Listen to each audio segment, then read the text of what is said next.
Dear students, पिछले video में ancient history का सबसे बेसिक कंटेंट के बारे में हम डिस्कशन किए हैं कि समस्त प्राचीन इतिहास को 3 भागों में बांटा गया और वह है pre historic case, proto historic case और हिस्टोरिक केस, जिसके बारे में भली बात हम नेक्स्ट पिछले वाले वीडियो में बता चुके हैं।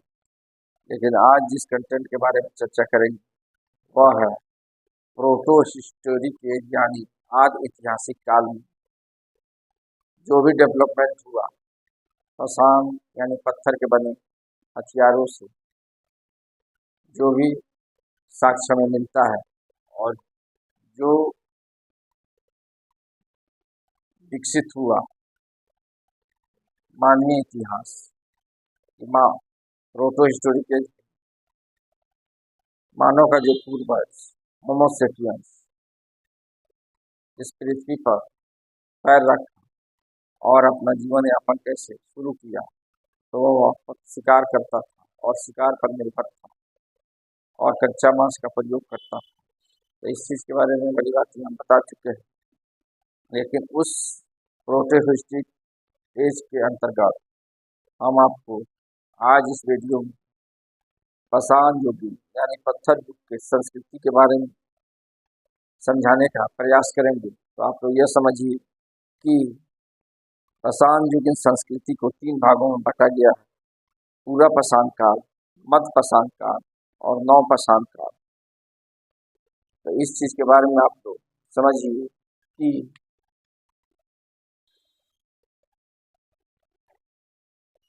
एंशियंट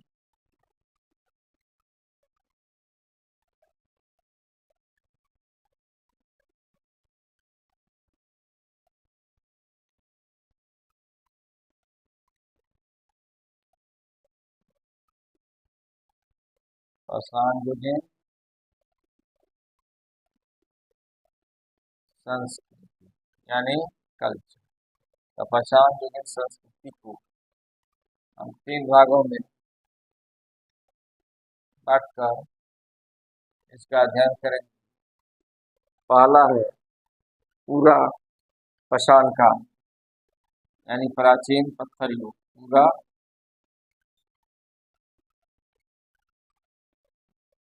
पाषाण काल, और इसका पीरियड है पूरा पाषाण काल का 250,000 ईसा पूर्व, 250,000 ईसा पूर्व। उसके बाद हम मध्य पाषाण यानी मध्य पाषाण काल के बारे में हम आप लोग को बताएंगे। मध्य पाषाण के बाद उत्तर पाषाण काल, जिसे दूसरे शब्दों में नव पाषाण काल के नाम से जाना जाता है। तो नव पाषाण काल का जाहिर सी बात है काल है 3500 ईसा पूर्व से 1000 ईसा पूर्व। उत्तर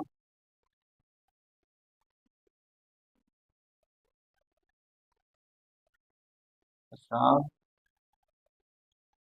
काल, इसका पीरियड हुआ 3500 BC टू 1000 BC।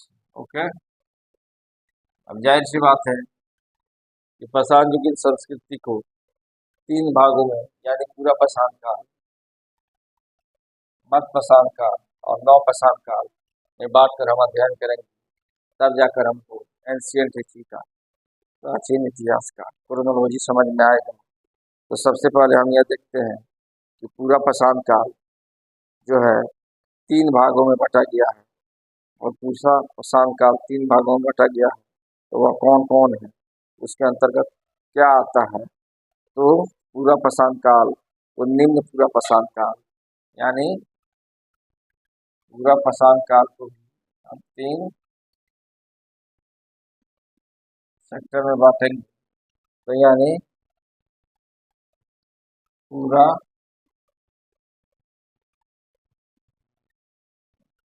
निम्न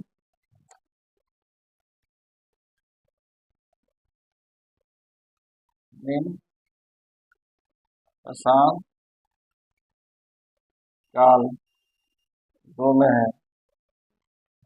निम्न निम्न पूरा प्रशांत काल, मध्य पूरा प्रशांत काल, निम्न पूरा प्रशांत काल,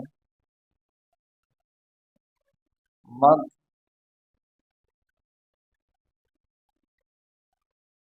पूरा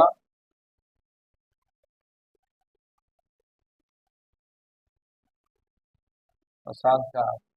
और तीसरा कंटेंट इसका है वह है उत्तर प्रशांत काल, यानी उत्तर प्रशांत काल। तो निम्न पूरा प्रशांत काल 250,000 ईसा पूर्व से 250,000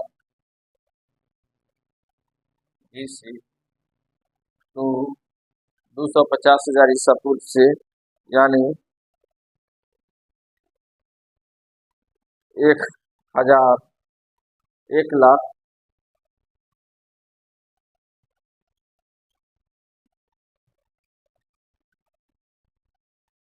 1,00,000 ईसा पूर्व तक माना जाता है। इसका पीरियड को निम्न पूरा प्रशांत काल, जाहिर सी बात है। लेकिन उसके बाद जो है मध्य पूरा प्रशांत काल, जो 1,00,000 से 40,000 ईसा पूर्व, यानी इसका जो पीरियड है वो 1,00,000 BC टू 40,000 BC माना गया है। इसी नव प्रशांत काल का उत्तर प्रशांत काल, जो पूरा प्रशांत काल के अंतर्गत आता है, वह 40,000 से 10,000 ईसा पूर्व इसका, यानी दूसरे शब्दों में समझिए तो 40,000 नहीं होगा, 3,500, यानी 35,सौ टू 1,000 ईसा पूर्व।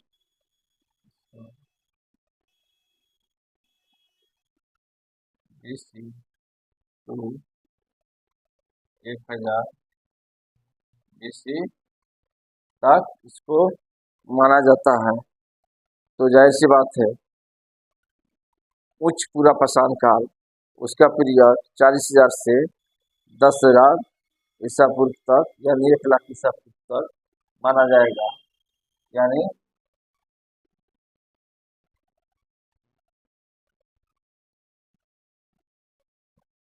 1,00,000 से 40,000 ईसा पूर्व, और यह हो जाएगा उत्तर प्रशांत काल का पीरियड। लेकिन इसमें एक और कंटेंट है, वह है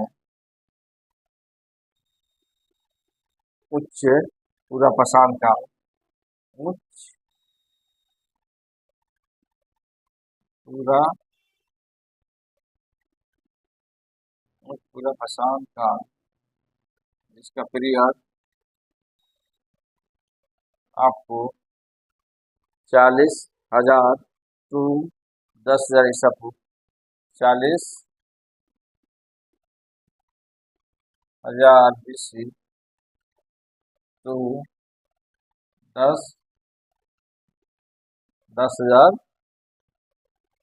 BC तक माना गया है। और इस आधार पर हम प्रशांत युगीन कल्चर का अध्ययन करेंगे। तो इस कंटेंट को भली बात आप लोग समझ गए।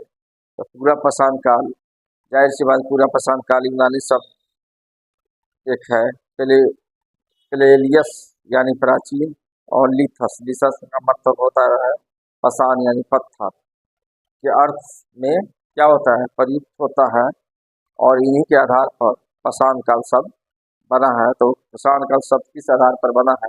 तो प्रशांत काल शब्द जो है, जाहिर सी बात है, प्रशांत काल शब्द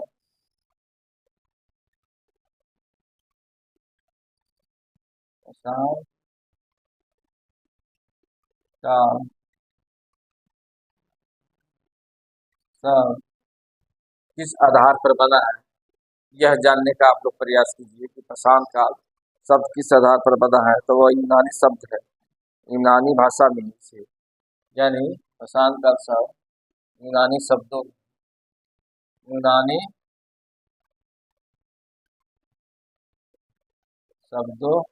में PALA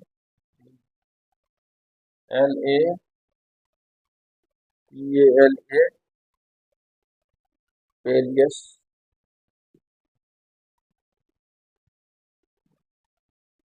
इसका यानी इसका अर्थ होता है पेलियस का अर्थ होता है प्राचीन, यूनानी शब्द है। और एक लिथस LITHUS यानी LITHES होगा, सॉरी LITHES। लिथस का अर्थ होता है आसान, यह यूनानी शब्द है, इससे आसान काल शब्द बना है और इससे इसकी शुरुआत हुई है।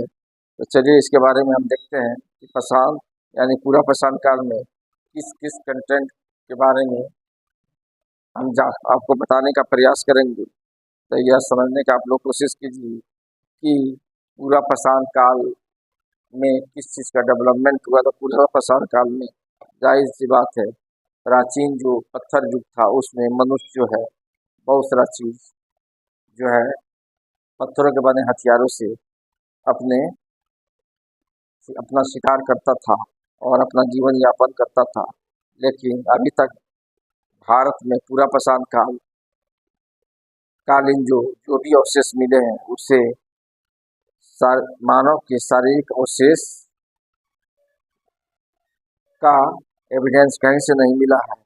जो भी मिला है वह उस समय के मिलाए गए पत्थर के उपकरण से ही पूरा प्रशांत काल के बारे में हमें जानकारी मिलती है। इस चीज़ को जानकर आप लोग जाहिर सी बात समझ गए होंगे कि यानी मानव का जो पूर्वज था होमो सेपियंस, और वह अपना जैसे जैसे डेवलपमेंट हुआ और मानव का शुरुआती जो जीवन था, जो अपना जीवन का निर्वाह करते थे, वह जंगल में रह कर करते थे और झुंड बाय झुंड जो है घूम फिर कर शिकार करते थे और निकट रहते थे। और लोगों का जो भी डेवलपमेंट हुआ वह प्रशांत युगीन में हुआ और सबसे ज़्यादा डेवलप हुआ तो नव प्रशांत काल में हुआ। तो इस चीज़ को भली भांति समझ गए। लेकिन पत्थर के हथियारों के जो भी अवशेष मिले हैं उसमें शुरुआती दौर में वो यानी पत्थर के हथियार का इस्तेमाल किया और पत्थर के हथियारों से जाहिर सी बात है शिकार करके वह कच्चे मांस खाते थे और अपना जीवन यापन करते थे। उसके बाद जैसे जैसे मानव डेवलपमेंट हुआ, मानव का विकास हुआ, वह काफ़ी विकसित हुआ तो कृषि कार्य भी करने लगा। तो कब किया, तो वह नव प्रशांत काल में किया। आग का आविष्कार हो चुका था और वह जाहिर सी बात है कच्चा मांस न खाकर वह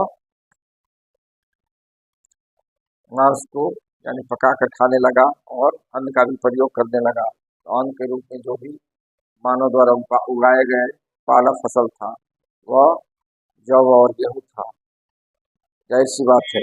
और इस चीज़ को भली बात आप लोग समझिए। लेकिन पूरा प्रशांत काल में जिस पत्थरों का उपयोग किया गया वह गोल पत्थरों से बनाए गए, यानी धारीदार यानी धार के आकार का प्रस्तर यानी चिपटा उपकरण। मुख्य रूप से जो भी एविडेंस अभी मिलता है वह कहाँ से मिलता है, तो सोहन नदी घाटी से इसका अवशेष मिलता है कि गोल पत्थरों से बनाए गए प्रस्तर उपकरण यानी पत्थर के औजार सोहन नदी घाटी से अवशेष मिला है। इसके आधार पर हमें पूरा प्रशांत काल के बारे में जानकारी मिलती है।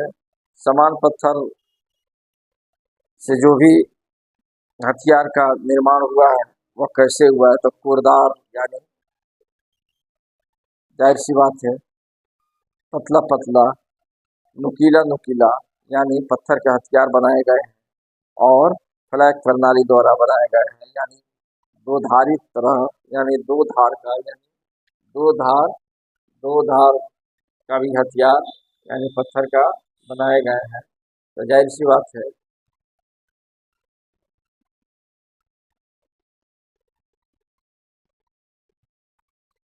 दो धारी हो गया, यानी दो धार वाला पत्थर का भी हथियार बनाया गया है। और उस आधार पर मानव जो है अपना मुख्य रूप से जो है शिकार करते थे और अपना जीवन यापन करते थे। इसका भी अवशेष कहाँ से मिला है, क्वेश्चन पूछेगा।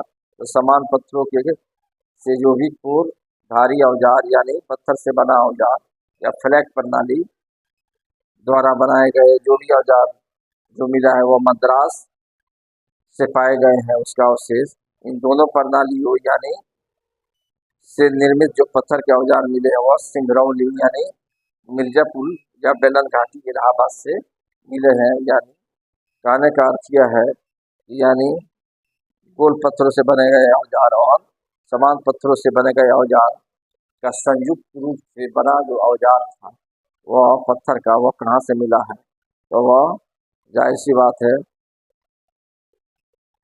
दोनों प्रणालियों से निर्मित जो प्रस्तर यानी धारीदार जो औजार था पत्थर का वह सिंगरौली यानी मिर्जापुर और बेलन घाटी यानी यूपी में पड़ता है उत्तर प्रदेश में इलाहाबाद से मिला है। इस सब कंटेंट को देखते हुए जो आपके एग्जाम में पूछेगा, जाहिर सी बात है इसके बारे में पहली बात ही आप लोग समझ गए हैं। लेकिन इस काल में पूरा पाषाण काल में जाहिर सी बात है मानव आग से अनभिज्ञ था और अपना जीवन जो है उन लोगों का जीवन जो मुख्य रूप से शिकार पर निर्भर था। इस चीज़ को भली बात समझ गए और पूरा पाषाण काल के जो भी यानी मानव की प्रजाति थे मानव थे वह निग्रिटो जाति के लोग थे। किस जाति के लोग थे? निग्रिटो। ओके, इस कंटेंट को भली बात आप लोग समझ गए होंगे। अब आते हैं मध्य पाषाण काल। तो मध्य पाषाण काल में आप लोग को जाहिर सी बात है किस चीज़ का डेवलपमेंट हुआ उसके बारे में आप लोग जानेंगे कि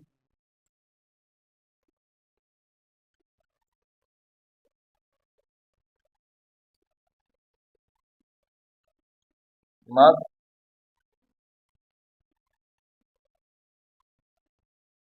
पाषाण काल मध्य पाषाण तो मध्य पाषाण इस काल में प्रयुक्त होने वाले जो भी उपकरण था वो बहुत छोटे छोटे था, जिसको माइक्रोलिथ के नाम से भी जाना जाता है यानी लघु पाषाणकाल के नाम से भी जाना जाता है। इस चीज़ को समझिए। तो इस काल में प्रयुक्त होने वाले उपकरण इस काल में प्रयुक्त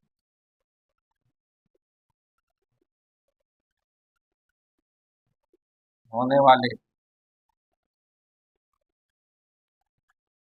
उपकरण इस काल में प्रयुक्त होने वाले उपकरण का जो आकार था वह बहुत छोटा था।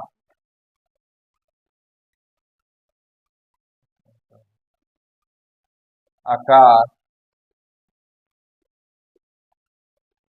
छोटा था। ओके, इसलिए इन्हें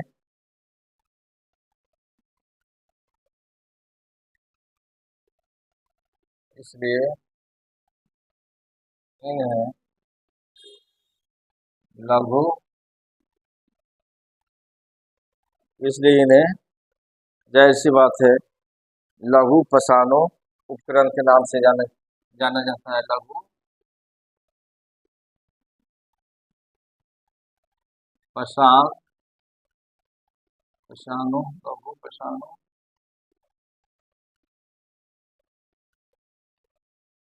उपकरण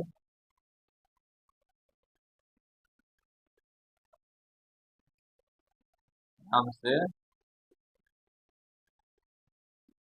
जाना जाता है, जिसको इंग्लिश में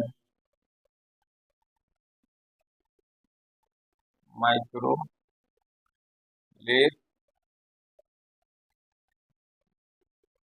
पाषाण काल के नाम से हम जानते हैं। माइक्रोलिथ, माइक्रोलिथ पाषाण काल के नाम से हम जानते हैं। इस चीज को आप समझ गए तो पूरा पाषाण काल में प्रयुक्त होने वाले कच्चे जो पदार्थ था वो कौन पदार्थ था? वह था क्वार्ट्जाइट, यानी जाहिर सी बात है। और इसके स्थान पर दूसरा पदार्थ यूज किया गया और वह था जेस्पर, एंगेट, चाल, सिडनो जैसे पदार्थ उपयोग में लाए गए। इस चीज को आप लोग भी लिख लीजिए। पूरा पाषाण काल में जिस पदार्थ का उपयोग किया गया, पूरा पाषाण काल में जिस पदार्थ का उपयोग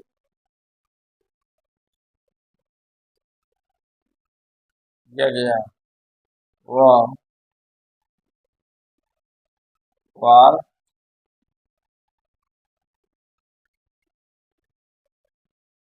क्वार्ट्जाइट था। ओके, और वह क्या था?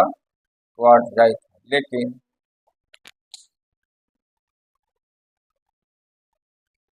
लेकिन मध्य पाषाण काल में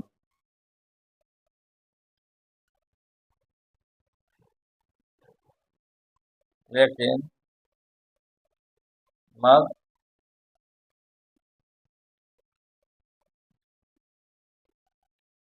पाषाण काल में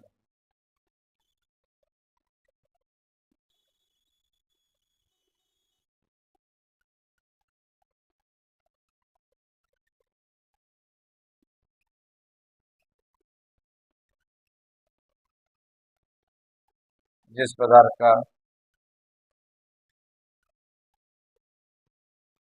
उपयोग किया गया वह है वह पदार्थ कौन कौन? तो जाहिर सी बात है जेस्पर,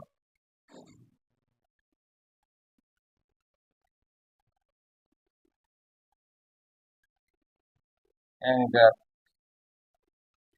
जेस्पर, एंगर, चाल, चाल,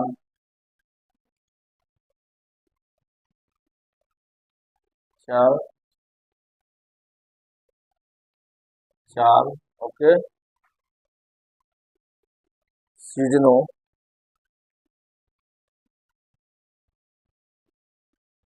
सिडनो जैसे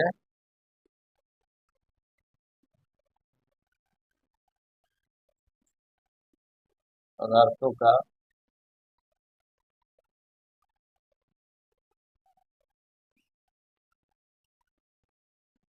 उपयोग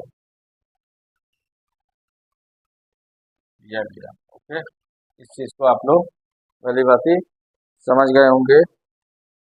इस समय के जो नुकीला और जो धारीदार जो उपकरण था वो कहाँ से मिला है? तो वह राजस्थान, मलबा, गुजरात, पश्चिमी बंगाल, उड़ीसा, अरुणाचल प्रदेश और मैसूर से इसका एविडेंस मिला है मध्य पाषाण काल का। तो इस चीज को भी आप लोग जानिए कि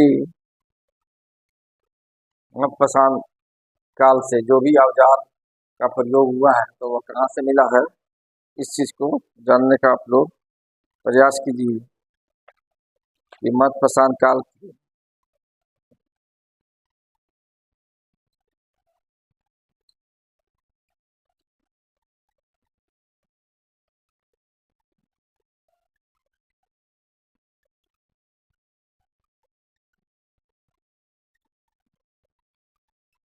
इस समय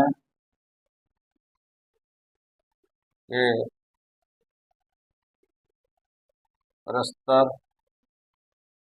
यानी धारीदार उपकरण का साक्ष्य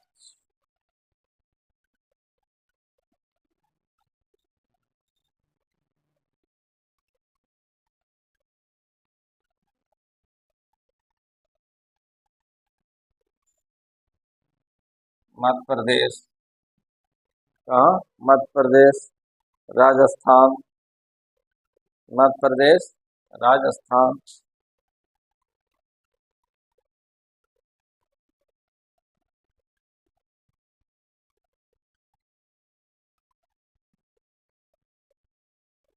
इस समय का प्रस्ताव यानी धारीदार उपकरण का साक्ष राजस्थान। ओके, एक नंबर में राजस्थान से इसका मध्य प्रसारण काल का साक्ष्य मिला है। उसके बाद राजस्थान के बाद मालवा, गुजरात,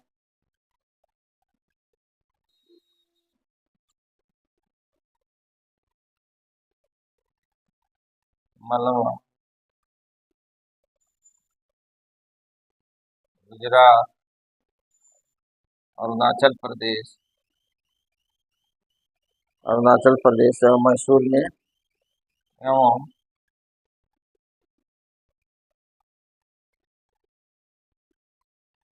मैसूर में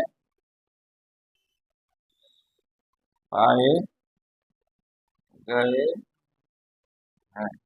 यानी मध्य प्रसारण काल से संबंधित जो भी साक्ष्य है वह राजस्थान, मालवा, गुजरात, अरुणाचल प्रदेश और मैसूर में मिला है। इस आधार पर हमें मध्य प्रसारण काल के बारे में जो है जानकारी मिलती है। इस चीज़ को भली भांति आप लोग समझ गए होंगे। और जाहिर सी बात है, मध्य प्रसारण काल में कुछ साक्ष्यों के आधार पर यह पता चलता है कि लोग कृषि और पशुपालन की ओर क्या हुआ, मध्य प्रसारण काल में आते आते इन सब साक्ष्यों के आधार पर और कुछ साक्ष्य मिला है, जिससे यह पता चलता है कि मध्य प्रसारण काल के अंतिम चरण में मध्य प्रसारण काल के अंतिम चरण में जाहिर सी बात है लोग कृषि एवं पशुपालन की ओर क्या हो रहा था, आकर्षित हो रहा था और उसके तरफ बढ़ रहा था। और इसका साक्ष्य है कि बहुत सारा समाधियों जो मिला है, जिससे स्पष्ट होता है कि मध्य प्रसारण काल के लोग बहुत सारा क्रियाकलाप करते थे और अपना जो है विकास करते हुए कृषि और पशुपालन की ओर अग्रसर हुए। तो इस चीज़ को भली भांति आप लोग समझ गए। लेकिन नेक्स्ट वीडियो में हम आप लोग को उत्तर प्रसारण काल के बारे में बहुत आसान शब्दों में